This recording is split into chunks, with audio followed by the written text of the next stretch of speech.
Interpersonal communication, a breakdown in communication between two people of different cultures that could have been avoided by actions in both parties, by Tyra Williams. The situation at hand. A group of Japanese brokers come to the United States to make a deal with an American corporation. The meeting is held on a Tuesday morning around 8 a.m. on Wall Street. There are 6 Japanese men and 6 American men and women. How the meeting went.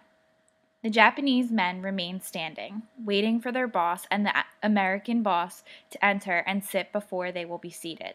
They begin to talk with each other and their American counterparts, trying to get to know the people they were about to do business with.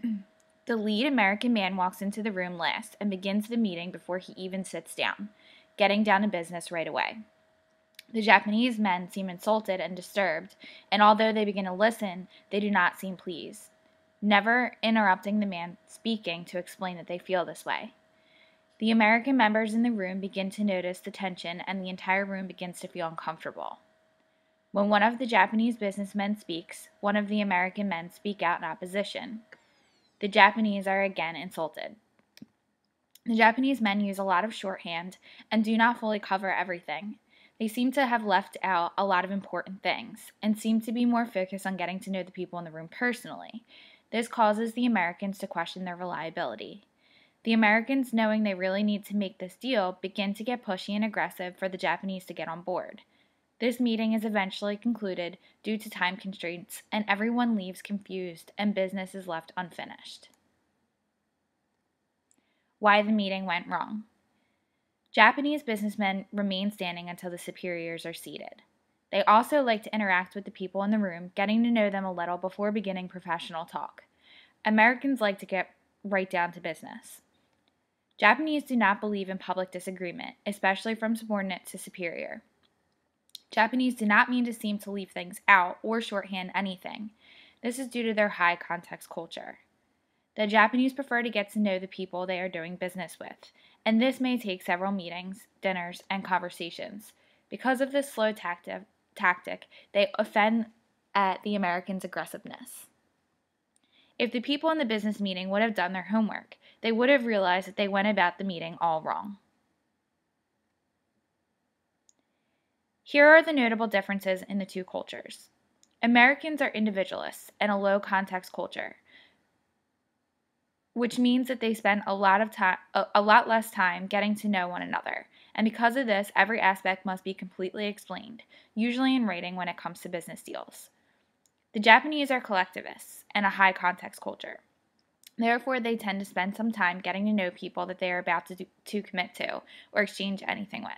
Because of this exchange, they do not feel that everything has to be explicitly stated. These differences can lead to the wrong interpretation of the other, if each party does not take into consideration how the other functions. Americans are high ambiguity tolerant, which means that they aren't really concerned with the unknown. It doesn't serve as a threat to them. This therefore makes them less worried about governing communication. Japanese are low ambiguity tolerant, which means that they fear the unknown and it causes them a lot of anxiety to not know what is going to happen. There are certain rules that people must follow when communicating. Ways to improve intercultural communication. Here are the things that each party could have done in order to avoid intercultural miscommunication. They should have each practiced cultural sensitivity, which includes these 9 steps.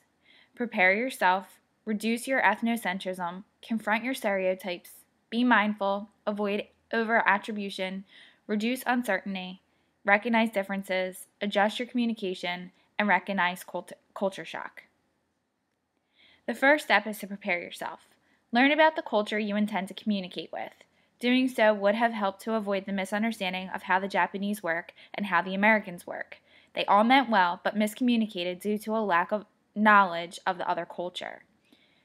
Watch videos, read articles, browse the internet, and talk to people about what they know of the other culture. Reduce the fears of miscommunication. Don't worry too much that you're going to communicate the wrong things or be taken out of context. Reduce ethnocentrism. Make sure not view the other culture as inferior to your own culture. View your culture and theirs as different from one another. If you view the other culture through the looking glass of your own culture, you aren't going to see them as clearly because of your own biases and beliefs. View them each on the same wavelength. Confront your stereotypes. A stereotype is a fixed impression of a group of people. Two barriers that stereotyping leads to are grouping someone into a certain category that can lead to judging them accordingly, and ignoring the uniqueness of a person. Be mindful. Make sure to exhibit logical behaviors, and make sure you are in critical thinking mode. Exhibit communication that recognizes that you are different, but neither is superior. Reduce your uncertainty. Reducing uncertainty will help to increase your fondness of a person from another culture. Active listening and perception checking will help to ensure that you are taking in what is happening while being able to recognize and understand what you are hearing and seeing. Make sure to be specific. And seek feedback. This helps you to know that the other person is understanding what is being expressed. Recognizing differences. You must keep in mind that both similarities and differences exist. Remember that not all members within a certain cultural group are the same as each other. Even individuals with a culture differ from one another. Remember there are differences in meanings of words and in gestures between cultures. Adjust your communication. Make sure to learn a person's system of signals, individually and culturally. People can tend to use different signals or the same signals with very different meanings. Recognize culture shock. Culture shock is the psychological reaction you encounter when you experience a culture very different from your own. Conclusion.